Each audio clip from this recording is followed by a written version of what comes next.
Hey guys, as you've probably heard, San Diego is out, and I'm here to present some features in the platform that you're just going to love. If you're new to the channel, you're going to want to click subscribe because I have some more content that's going to be released on YouTube this year. And if you learn something, go ahead and click like. And without further ado, let's get to those new features.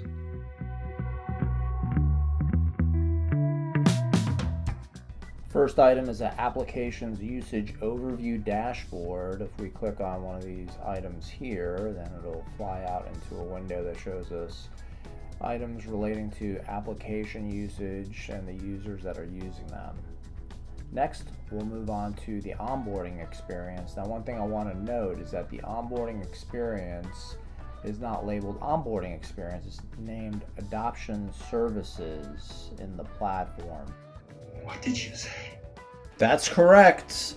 The onboarding experience is not going to be found if you try to type in onboarding experience. Also, what ServiceNow is calling the next experience, which is going to be kind of like one of those setup wizards, that's not anywhere to be found if you go into the application navigator and try to type it in and search for it. Here's a couple of records that you're going to find under adoption services. And if you click on all guidance, you'll see these two records there out of the box, which should give you a pretty good example. Here's what one of them looks like. You'll see there's a protection policy on it, but I'm sure you can find a way when you create a new record, which we'll see right here. And this is what the new form looks like. I'm sure you'll figure out a way to create a new experience by modeling it on one of the previous ones.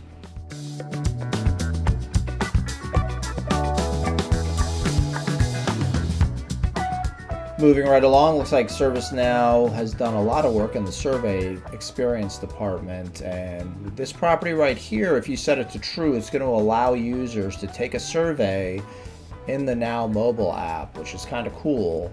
And also one other nice thing is the custom metric type, which is supported in mobile, portal, and the classic UI.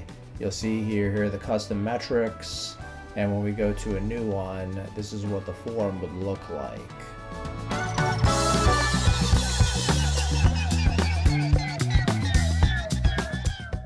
ServiceNow also had redesigned survey email notifications. I looked in the platform and couldn't find anything that was updated fairly recently. I saw a couple that were updated in 2021. Looks like the same stuff to me. I think notifications are important because if you upgrade and it catches users off guard, then you're going to hear about it as a ServiceNow professional. You don't want to be caught off guard. That's why I want to note these things, even though I couldn't find them. It might be because I was in a PDI as opposed to a customer instance. I'm not really sure, but what you saw there, those two were the only two that I found that had been updated fairly recently. Next, we'll take a look at quick start tests for assessments and surveys. This is the plugin that you'll need to turn on. I've already installed it, and here are a couple of the tests. You'll have to go to ATF and pull up these tests here. I just typed in survey and those came up there. I believe there are some also with the word assessment in them.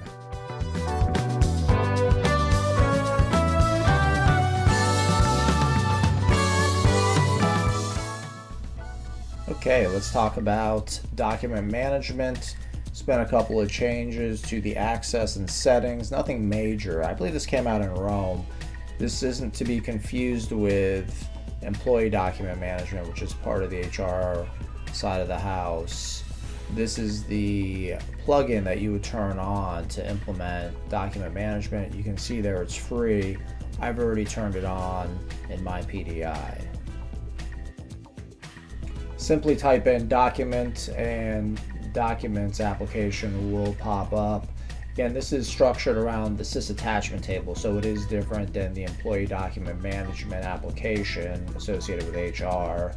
That's what a new record looks like, and here's a record that I created. We'll notice the box entitled sharing permissions, and when we check it, we're going to have 4 related lists pop up. Anything from role permissions all the way down to group permissions will appear.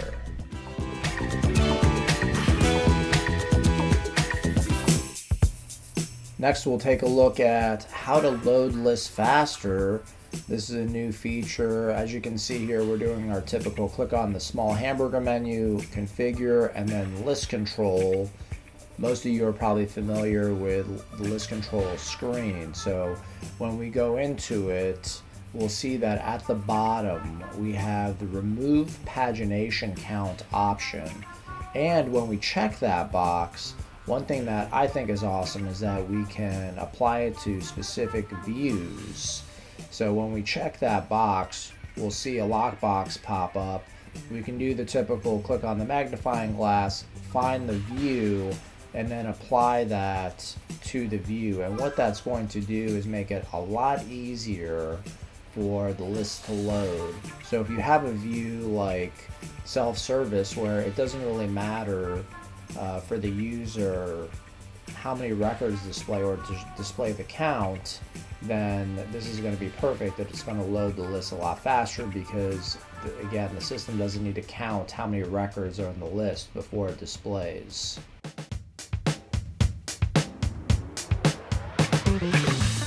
Okay, next we'll talk about dark theme. There is a system property which you'll have to enable. This is it right here, Polaris Experience. You'll have to set that to true in order to be able to configure the next experience.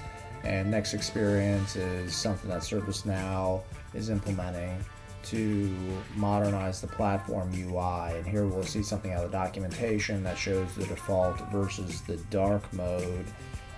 So we're going to have that theme now, and it's only available in a workspace. So if you're used to working in classic UI, it's not going to be available there. Unfortunately, I don't have any workspaces to show you in my PDI. My apologies, otherwise I would.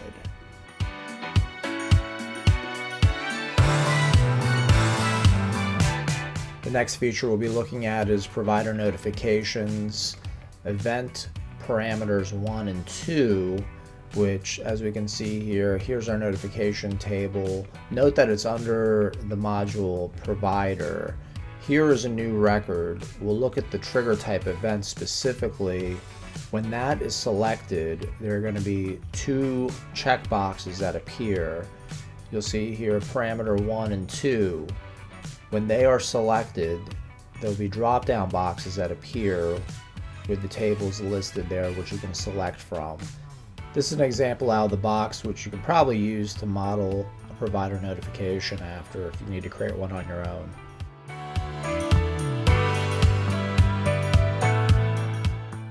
Our next feature we'll be looking at is the Flow Designer Template Builder. You'll see here a plugin, App Engine Studio, which you'll need to install if you haven't already. And the next plugin, Flow Template Builder, will also need to be installed. Just want to note again that I am on San Diego. For those of you wondering why I can't get some of this stuff to work, I have no idea. The instructions say to go to App Engine Studio.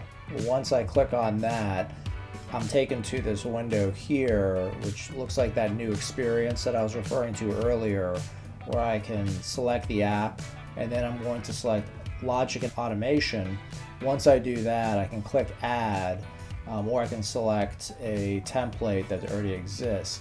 Now, the template option is supposed to be under Flow Stages, but for some reason it isn't showing up, and I'm not sure if it's because I'm in a PDI and it's not a customer instance, but I just want to note that it should be under Flow Stages, and you can refer to the documentation and it'll show you actually a screenshot of the option there. Last new feature we'll look at is a diagram view for Flow Designer flows. A lot of non-technicals really wanted this, and ServiceNow made it happen. I wasn't able to get this to work in my PDI, so I thought I would just cut and paste something from the documentation, and you can take a look for yourselves. I'll give you the link.